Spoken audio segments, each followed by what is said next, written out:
Welcome to the SSI Orbit podcast, a forum for conversations that explore the ever-growing ecosystems of self-sovereign identity. And I'm your host, Mathieu.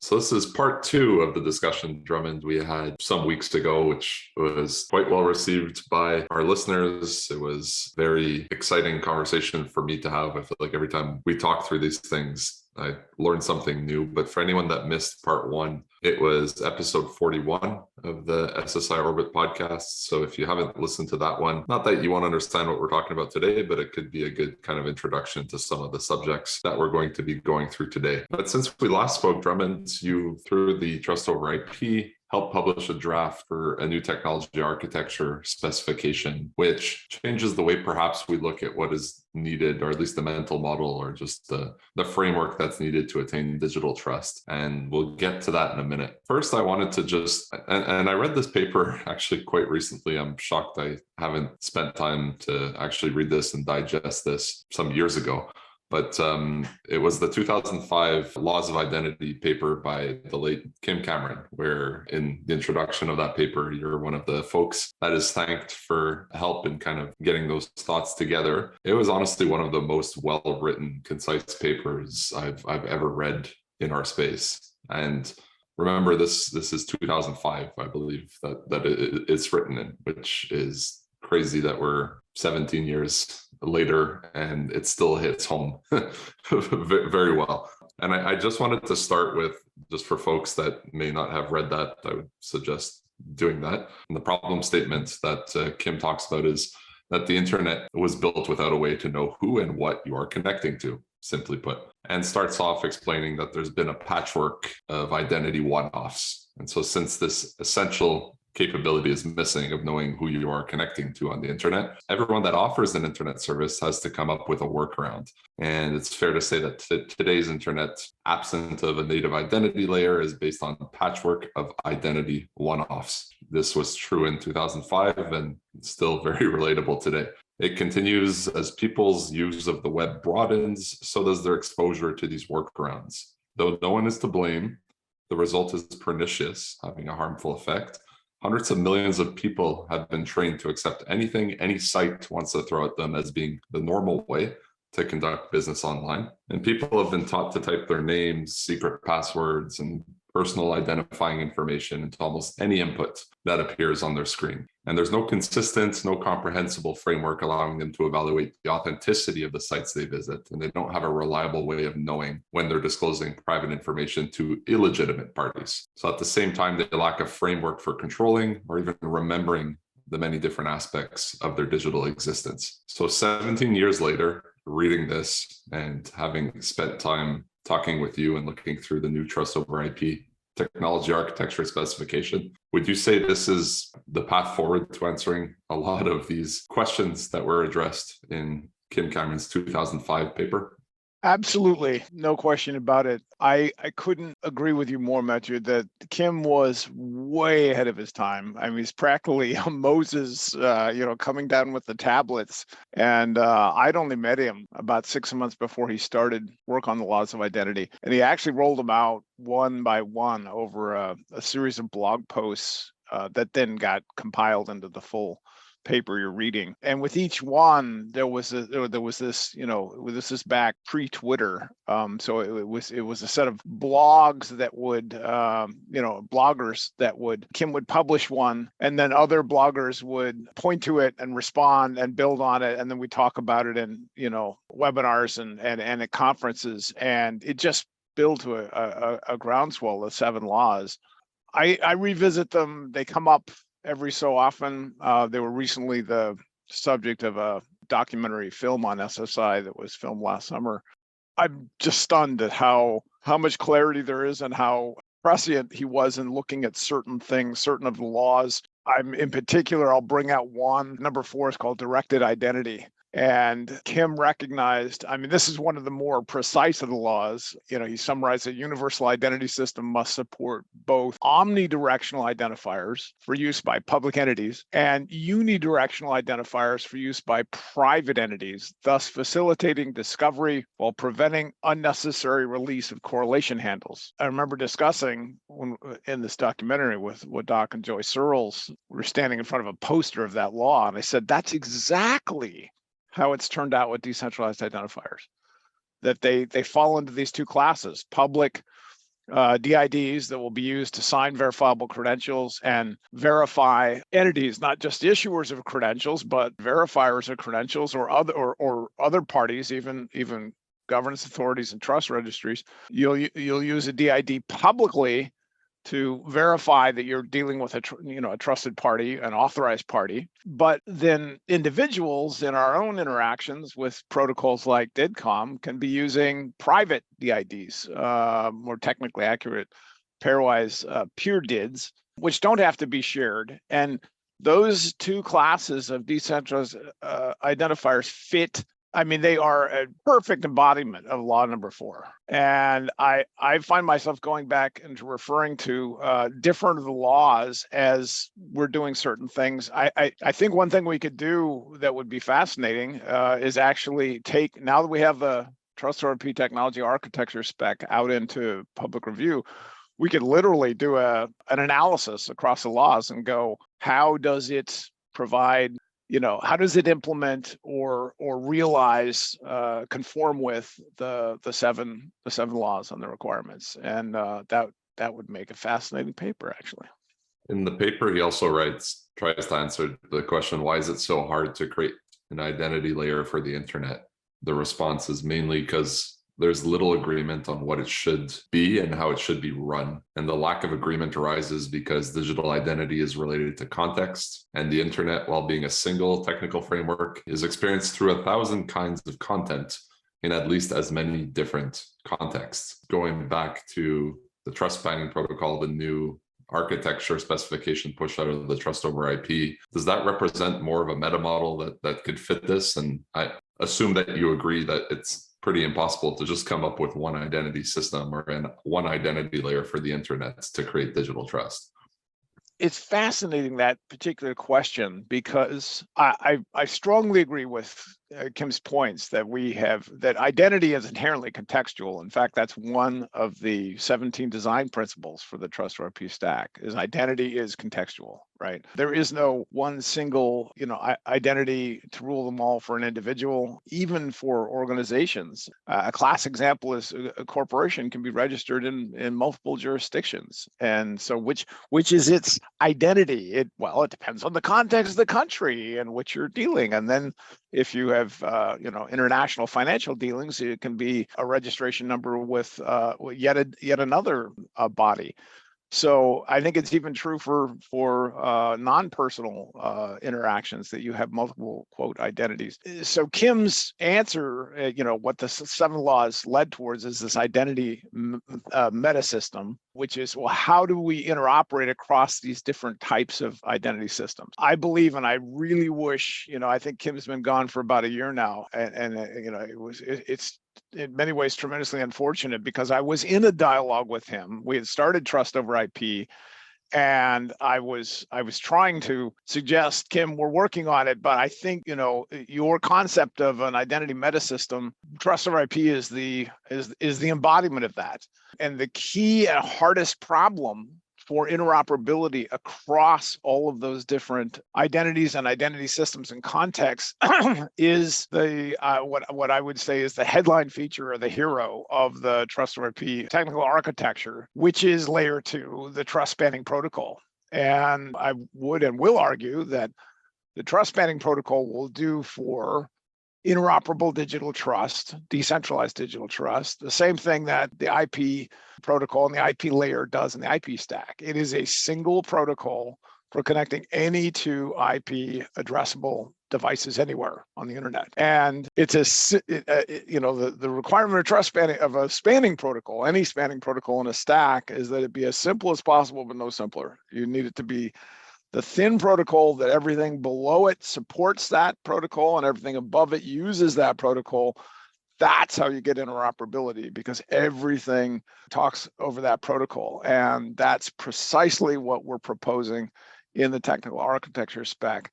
I mean, we could go much deeper into, well, so what problem does that protocol specifically solve in the stack? But the whole premise is, if you solve that problem in a uniform way everywhere, now you could actually connect systems that previously you couldn't, or that the friction is just so high that it always has to be one-off. So I do think I'll wrap that up by saying, I do believe that if Kim were still here, and we had long enough to talk with him about it, because he was still a major proponent of open ideas as the protocol that would take us there, I think he would come to love what we're doing at TrustORP.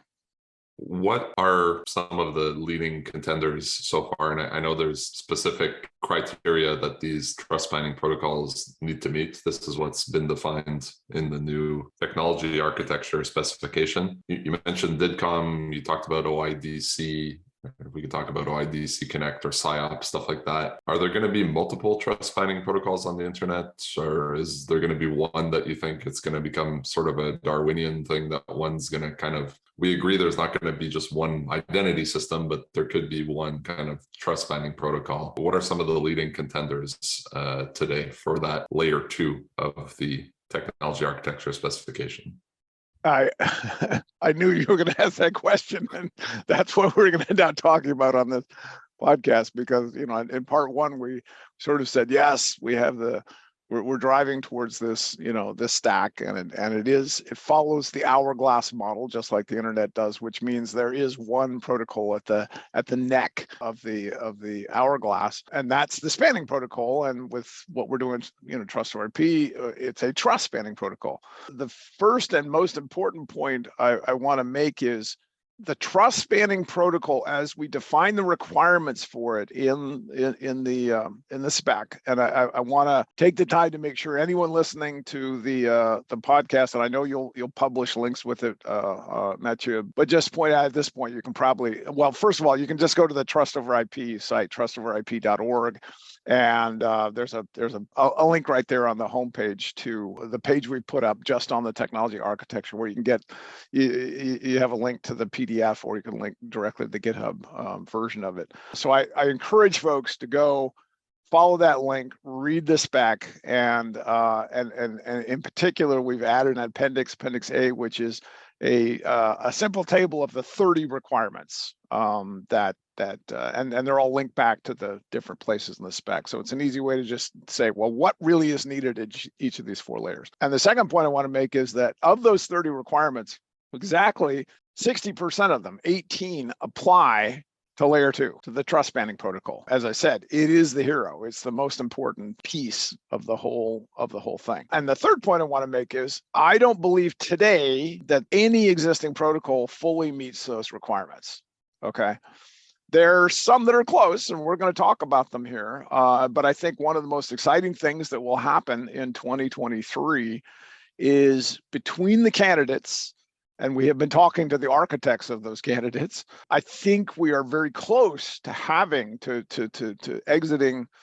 Hopefully, it's not even all of 2023. I think we could be less than 6 months away from a spec for a trust spanning protocol that does meet all the requirements. And so I'll just quickly list. I believe there are 4 candidates out there, and they're going to be familiar to folks that are all familiar with this space, and then we can talk about each one of them and what does and doesn't fit. So we've already brought up DIDCOM. You know, it probably, sitting there today, is the closest thing to what folks would say, oh, that could work as a trust spanning protocol. The simple, you know, one sentence about DIDCOM is, it is, I think, wonderful. It has a lot of the features that I think would be needed, but it probably has more than is needed. Again, it's not as simple as possible, but no simpler, because it does contain, even though DIDCOM v2 is simpler than v1, it probably can get, or should get, even simpler if it's going to be the trust spanning protocol. So some of its functionality may move up to layer 3.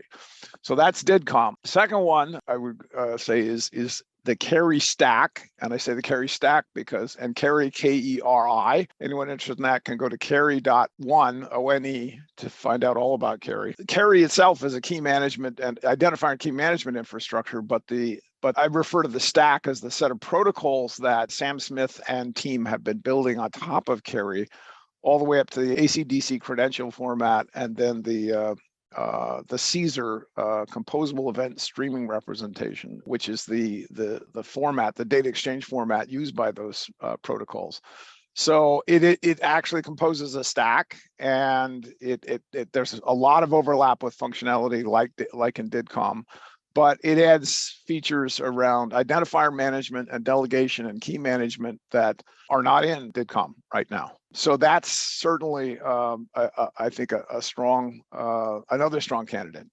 The third one I'd bring up is just a different approach to how you're messaging and moving data around in a decentralized manner, which is the decentralized web node, DWN work going on at DIF. I can't remember the name. You probably remember the name, Matthew, of the DIF working group where that's going on. Do you recall the name of that group? The Secure Data Storage Working Group at DIF.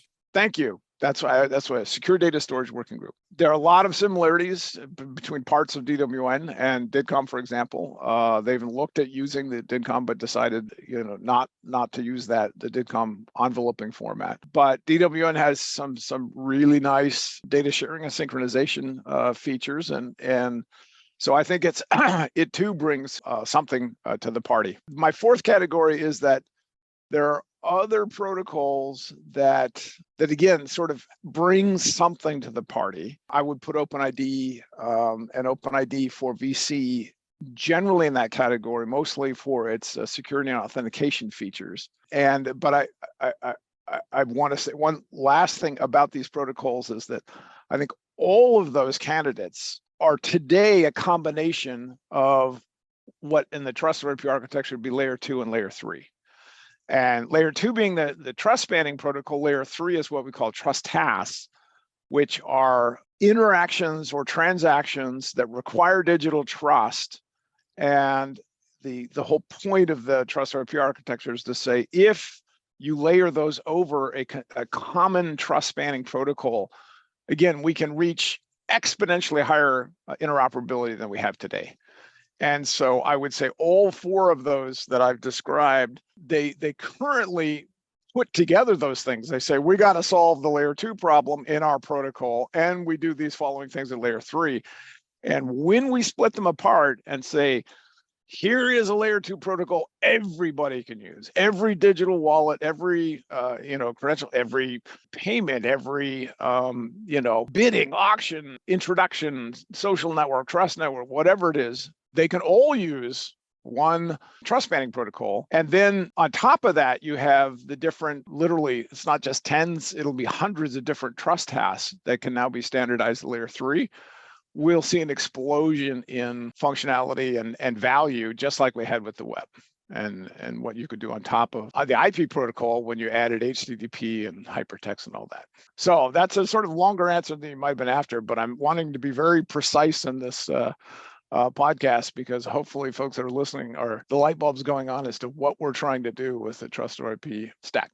And one of the things I really liked, or I made it clear, at least in my mental model, and we did talk about this on the last podcast we did together, was just the confusion between agents and wallets, and they often get bucketed into just one term, but they do very, very different things. So for me, just seeing this hourglass architecture model just helps split it up a little bit more to understand where that secure communication happens, where those trust tasks happen, and makes it a little bit, I guess it removes not that there were forced use cases in the previous trust over IP technology architecture specification, but you basically had the trust triangle, and that, if I'm understanding correctly, is one type of trust task that you would do using this layer 2 trust spanning protocol.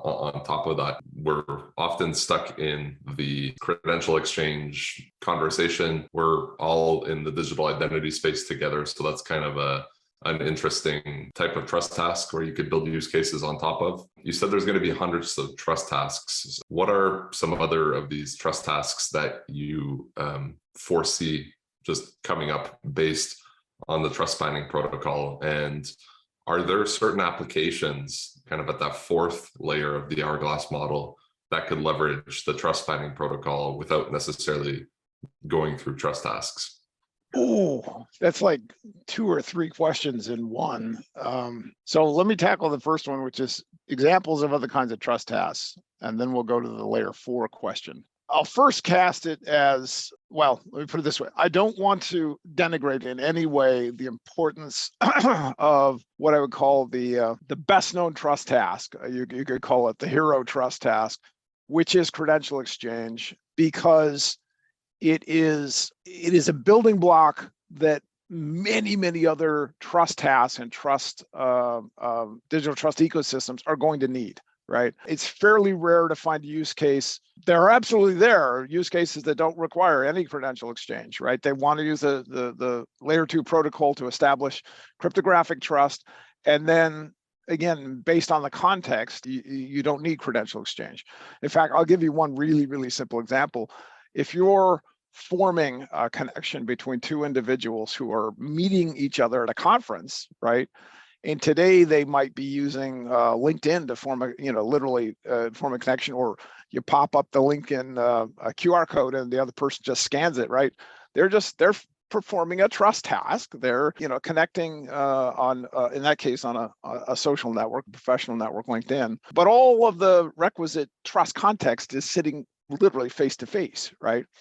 So they don't require credential exchange in order to establish trust. If they were not sitting, across from each other at a conference, that would be a different case. But they don't need credential exchange, and yet there is a connection being set up, and potentially, data, business card-like data being exchanged. You don't need verifiable credentials in that particular. That's just one example.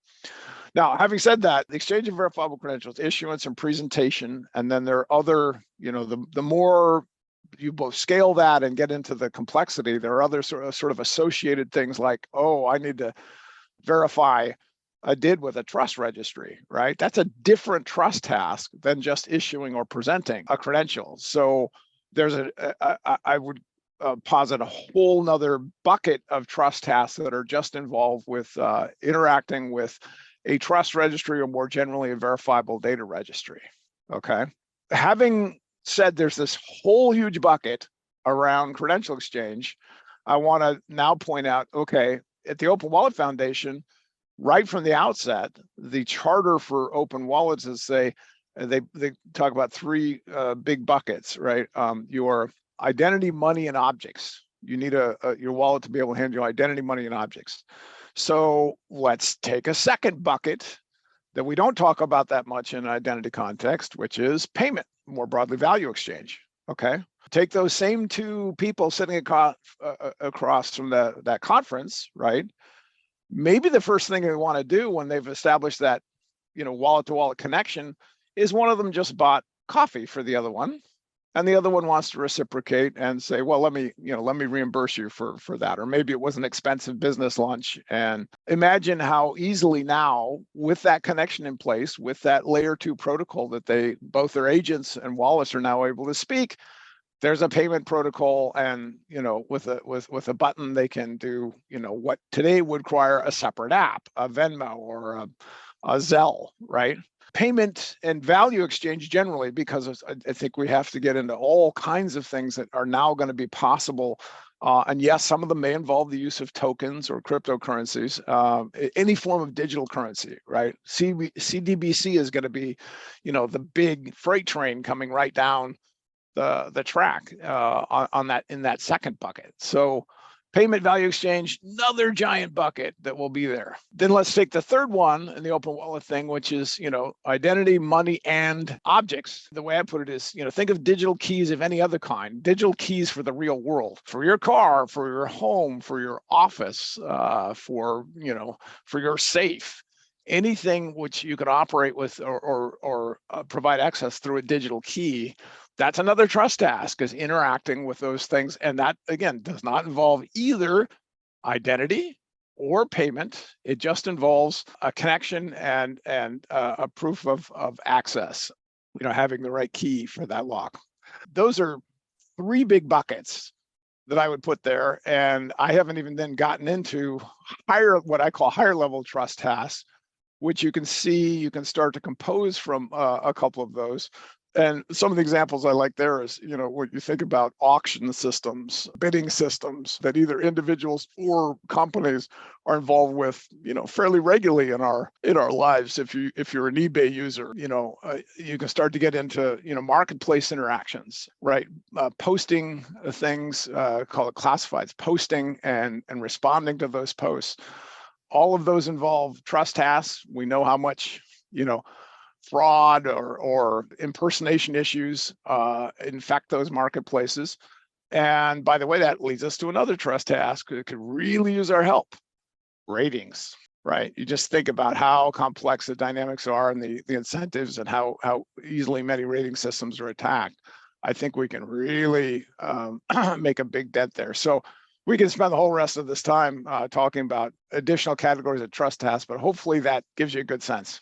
Yeah, and so you start to think about trust tasks being, you could start playing Legos based on your use case, right? Just like there are different protocols if you want to send an email today that you'll use just to send an email, or if you want to include an attachment, or there's different functions. And so you could think of the same thing, that you could start using different trust tasks in an interdependent way between them. And so if you think about a trust task to do payments, you likely want to do some form of authentication on both sides, and maybe you have a credential exchange in that process together. So these things could be independent, but they could be dependent on each other based on the end application, I guess, that you're seeking. And let me quickly point out two things that I realized listening to you. First, I just want to credit, you see how often now the term trust task, which is now again baked into the spec and is the name we're now using for layer 3.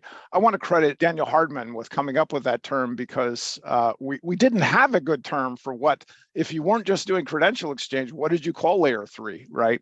And he came up with this term. Well, they're all trust tasks, and credential exchange is just the one we're most familiar with. So again, kudos to Daniel for that. He's a particular wizard when it comes to new terms like that. The second thing is, you just mentioned the trust. I think the other bucket of trust tasks that it's like fish in water. We don't see it, right? That's going to be ubiquitous at layer 3, and that's secure messaging. Just secure messaging, secure chat, or secure file exchange, right? Today, we have to use basically what would be layer 4 applications to do that, right? If we want to do secure messaging, are you using, Signal, are you using Telegram, are you using iMessage, using WhatsApp? What is it? I got to know what channel you're on, Mathieu. You got to know what I have to monitor all of those, plus the team, messaging, whether it's Teams or Slack or Discord. We're in a secure messaging environment, very much like where email was before SMTP. And I believe that what we'll have with the TrustRP stack is we'll be able to get to interoperable secure messaging, which again will be an explosion of new value and get us out of the secure messaging silos we're in today. One of the things that actually Daniel, in a conversation we were all in together at IAW, was talking about this secure messaging that you're talking about, or being able to form that DIDCOM connection or connection using whichever of the trust spanning protocols that you would pick and choose. A similar comparison to that, just if we take it from the lens of forming relationships with other parties, is kind of the closest example is the email today. Just based on the fact that we're living in a world where we're stuck on all these different platforms. Even if we request for our data back from a specific platform, the one thing we don't get from the platform is our relationships. And with these relationships, there are different levels of trust. There's ratings, there's different things that we've been able, and trust being a human concept, over time, we've been able to build trust throughout relationships that we have on platforms. And so the most widely used or preferred solution for whether it's content creators or just anyone that wants to connect directly with their fans or with their sales leads or whatever is using email today. There's no better way of forming a direct connection without being stuck on a specific platform. How do these trust spanning protocols mixed with trust tasks kind of evolve that and create value for these folks? And what is the power of owning your digital relationships, of owning your digital address books? Where does this evolution take us away from email to somewhere better? Oh, okay. I just love it. These are it's like, giant questions one after another. First, let me just correct one thing. Several times in asking that question, you use the term trust spanning protocols. Trust spanning protocol is not plural. There is one protocol at TrustRP layer 2. If we're successful, and if we're correct about the hourglass model being necessary for digital trust, as necessary as it was for the internet, then there will be one protocol at layer 2. And the four candidates that I mentioned before are basically the sources, the folks that have been working on, I'll say, protocols. One of the very first of the 18 requirements is sort of obvious. It's actually several requirements because it's much more specific of the trust spanning protocol, is that it be able to connect just the way the IP protocol lets two devices with IP addresses form a connection. Okay. So it basically IP created the spanning layer for the internet by introducing the addressing necessary for any device to be able to talk to any other device, right? So as advocates of spanning protocols like to point out, they are fundamentally addressing protocols. The reason we have, we're now in this great position to fill out and define the TrustRP stack is we have this new type of identifier that has the characteristics necessary to form cryptographically verifiable connections, and it's decentralized identifiers. I'll make a note when folks go to read the spec, they're actually going to see 3 requirements, and it says the requirement of the trust spanning protocol is that it must be able to connect what we call verifiable identifiers. And then we say, but a verifiable identifier should be a decentralized identifier. And even better, it should be an autonomous identifier, which is a specific subcategory of DIDs. We don't have time to go into the details here, but we did it that way because even an HTTPS URL, right, that has a digital certificate behind it may be sufficient to establish a verifiable connection. After all, it is the basis for trust on the web today, right? Every time you form a secure connection, you're doing it with an HTTPS digital certificate. It's not a decentralized identifier, but it is a verifiable identifier. So we said that's the baseline is trust spanning protocol. You must be able to connect 2 verifiable identifiers. All DIDs are verifiable identifiers. All autonomous identifiers are even stronger. So we just said minimum strength verifiable, and the other 2 are recommended. My point about that is we need now to take those 4 candidates, and this is an invitation. I've already talked to the architects of those 4 protocols and said, hey, the spec is here. Now, some of them were involved in TrustRP and producing the spec, particularly Daniel Hardman and Sam Smith, and Torsten Latterstadt from OpenID, working on OpenID for VC, has gotten more involved. We want to invite all of them into the dialogue about, okay, now we need to agree on a trust spanning protocol, and we want to make that a major work item at Trust over IP in the next 6 months. Okay, so that I just want to really clarify. Anyone interested in this trust spanning protocol and in defining it, and that's listening to this podcast, please come join us at Trust over IP. We are looking at starting in January a task force on that very specific task. Okay, so that I just wanted to make that clear before we went on to, and now I forgot the second half of the question. Second half of the question is more around how email is the best tool today Yes. for conducting certain things, and how do we take that further, and how does it create more value for everyone involved? Got it. And it's such a great question because you're absolutely right. Email identifier is, well, I want to point out every time folks say, yeah, email sort of become the baseline for how I connect in an interoperable way, right? It's something that I can use across different systems. I point out, yeah, but guess what? The most desirable identifier for you today, and when I say today, I mean in the increasingly mobile world, is your mobile phone number. So I would argue, Matthew, that the email address is still the most widely used, but the most valuable for call it the newer systems and where the social web is going is your mobile phone number. And I've been told that is the most, like on the dark web, that's the most valuable identifier they can get for you, because once we got to mobile phone number portability, that's where, I mean, almost all these social systems, with the exception of Snapchat, as I understand it, that's your address, right? And it's your address across multiple of those systems, and it's the one you're likely to hold on to because it's really a pain to actually change that. And the last thing is, some people have more than one, but a lot of folks only have one of those, whereas it's very common for us to have multiple email addresses. Now, having made that point, you are so right that identifier is, it's the closest thing we have to portability. Obviously, with phone numbers, it's actually recognized, at least in the US and some jurisdictions, as you have a right of portability to your phone number. With email addresses, if it's an email address given to you by a service provider, you're always going to be dependent on that service provider. If you registered your own domain, then you have portability as long as you can maintain that registration of that domain. So I'm just pointing out that's just qualities of the identifiers themselves. Essentially, all of those identifiers, even if you register your own domain, they're still rented, right? They're still rented from the registry. So the number one point I point out about decentralized identifiers and the whole, a fundamental piece of the rationale for a cryptographically verifiable identifier is that it's not rented. You don't have to rent it from anyone. Certain DID methods will depend on a DID ledger, meaning a blockchain or distributed ledger of some kind.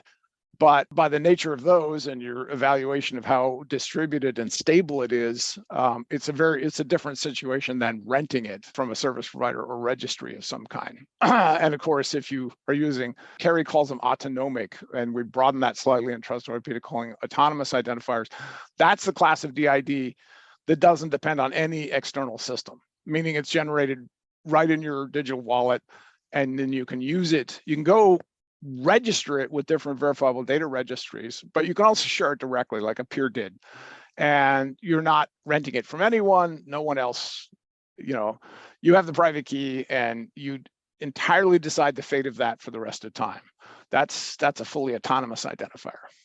Now, having made that distinction, I think the question you're asking, Mathieu, is going to be at the very, very heart of a truly decentralized, social web. Because as you start to use those DIDs or AIDs to form connections, just as I described, person to person, person to company, company to company, person to thing, right? You will connect to your car, your TV, your appliances, right? As you form those connections, that set of, I'll just refer to them as DIDs right now to keep it simple.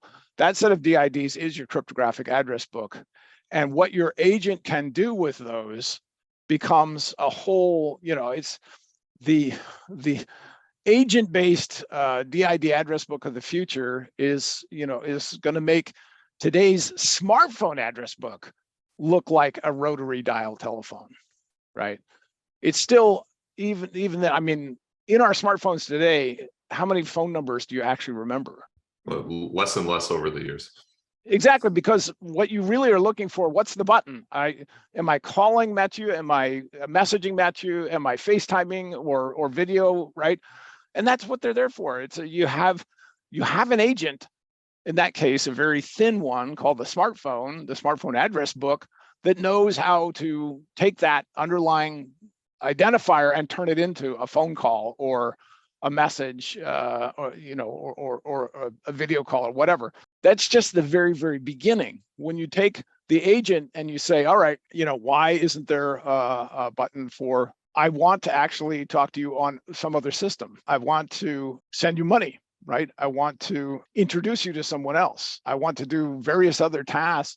The underlying data is going to be there, but even more importantly, the trust is there, right? Two or more agents that are working with that data can now use a trust task protocol to take care of those things that today we have to do manually with humans. So I believe all of those connections to get to your final point, the portability that we have with email today or with our phone numbers is going to be tremendously magnified, and our ability to then port those things and interact with on our own terms with and take those connections with us will change the whole nature of the quote platforms that we're dealing with today. I had never thought about the phone number as being the most valuable identifier. I have realized recently that there's just an explosion of one-time pins that I received to my phone for almost every service when I'm trying to log in or send a wire transaction to my bank or whatever. And I actually made this comment before that I feel like most of my text messages in my inbox, SMS inbox on my phone are just these security verifications rather than just direct communications with people I know. But maybe that's just me. No, well, I want to point out it's not just you. I'm curious as to how many listeners of this podcast have noticed if they've used a particular secure messaging system for a period of time, and I'm going to point out in my case, because I am still relatively happy captive in the Apple walled garden.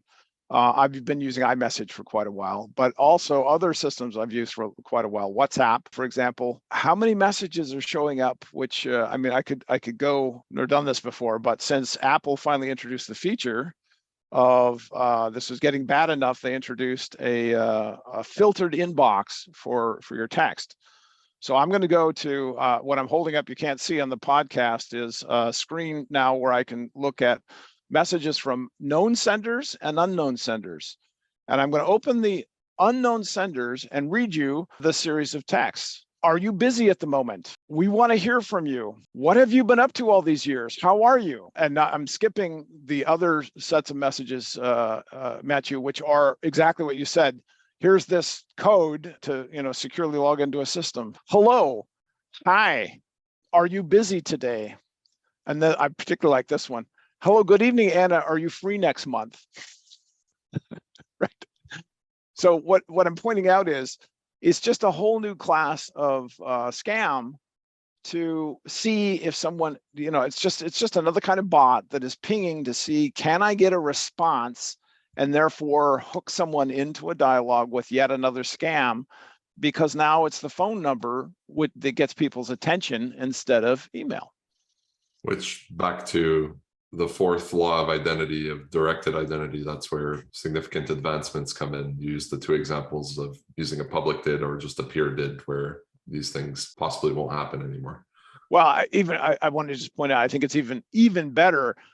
I mean, getting spammed on a peer did connection is going to be virtually impossible, right? Because your agent would just reject it. Even if someone guessed the peer did, if they can't sign the message, it'll just get flat out rejected. But even better than that, Mathieu, someone who is being introduced, or you discover, one of the things that agents are going to do for us is they're going to consult trust registries before they ever get any of our attention, right? If you can't prove you're a trusted actor as a business or as an individual in whatever type of interaction you're entering into, you're not going to be able to get in the door. And you won't be able to, in other words, that toe in the door that exists today because of email, because if you have an address, you can send a message there. And as we're seeing, the same thing with even secure messaging today, still, if you have an address, you can send a message. That door will be slammed. You won't be able to get in that way, which I want to point out, it's not just a matter of saving people time and eliminating the hassle. 2/3 of all cybersecurity attacks start with that kind of phishing and impersonation.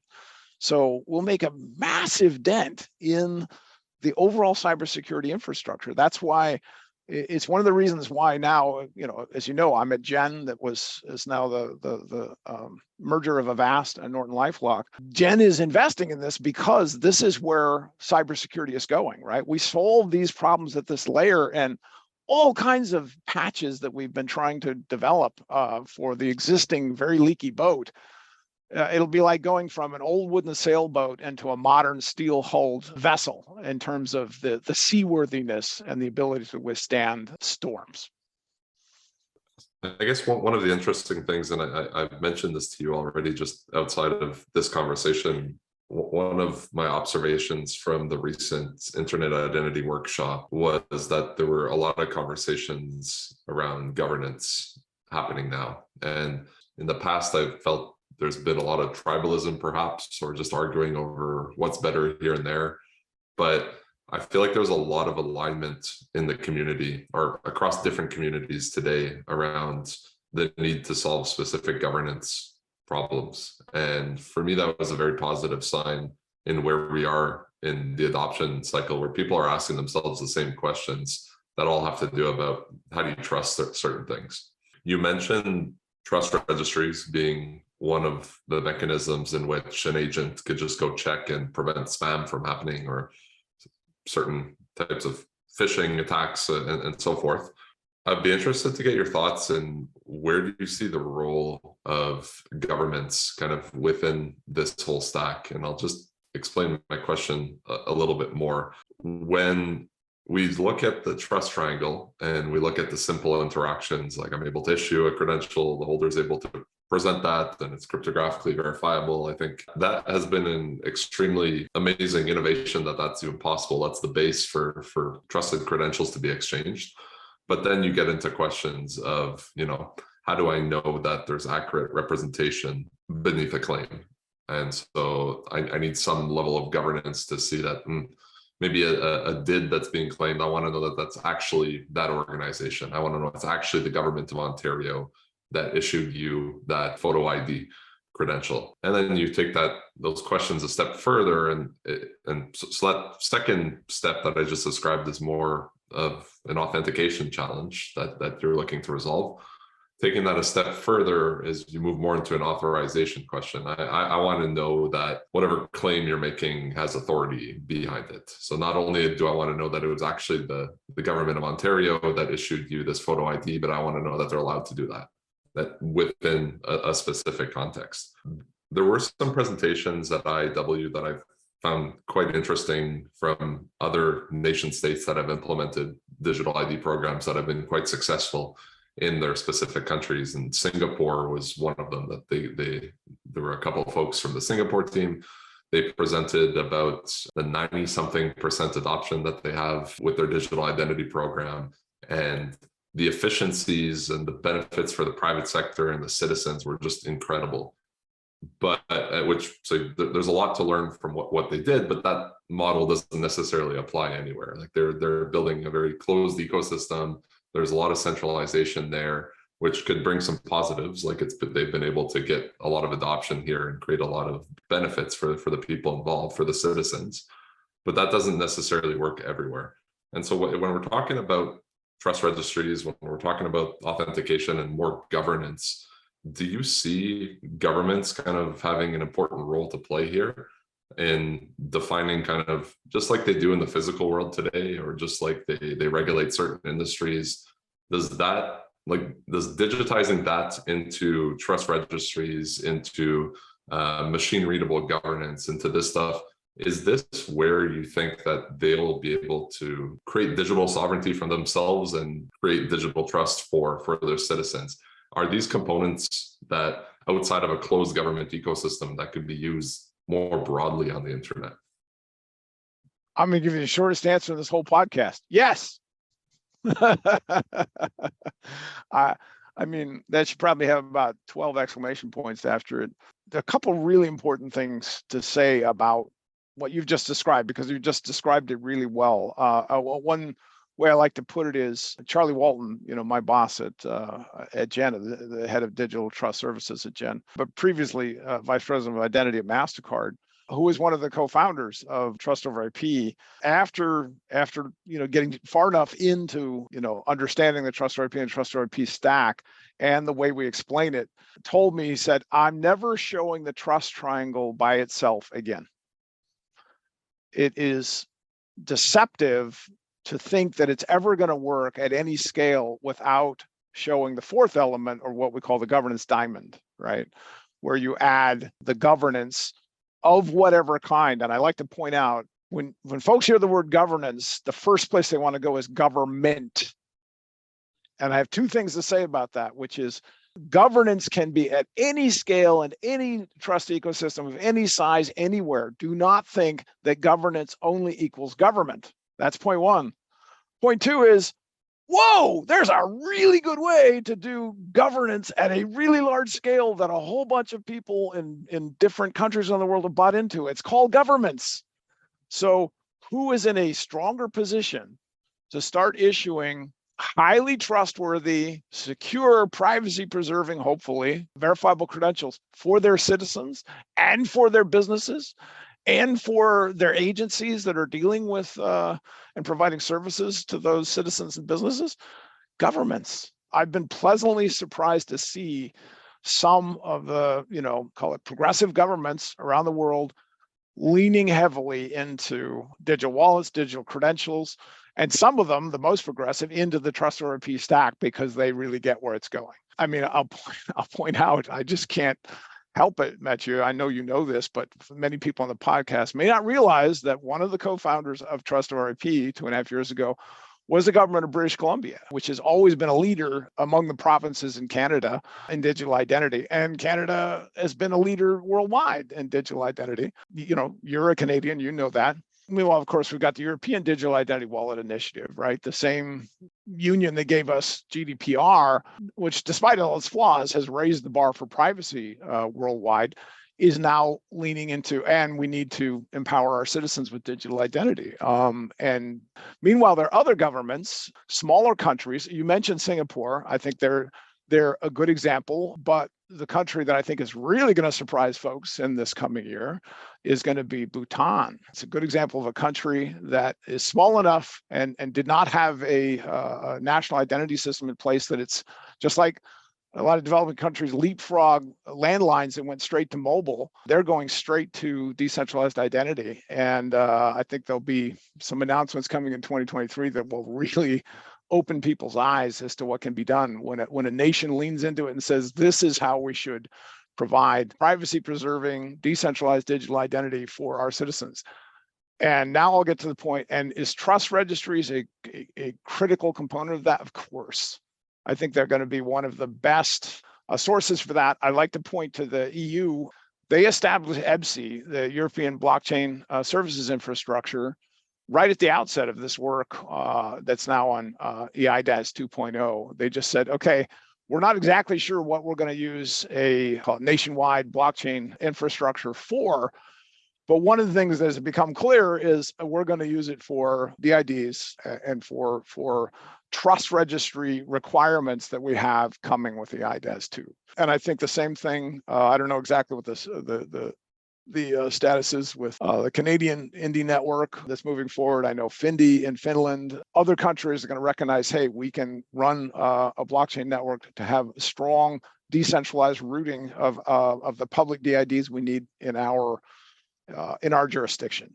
And one of the nice things about that is because of the DID spec and the way the protocols work, it will be very easy for countries to recognize DIDs from other countries, right? For an agent here in the US to look up or verify a DID, based in Finland's network or Canada's network or Bhutan's network. It would just be a classic use of if they want to run their own infrastructure, every country can do that for its own agencies, its businesses, its citizens, or they can use public networks if they're comfortable with that.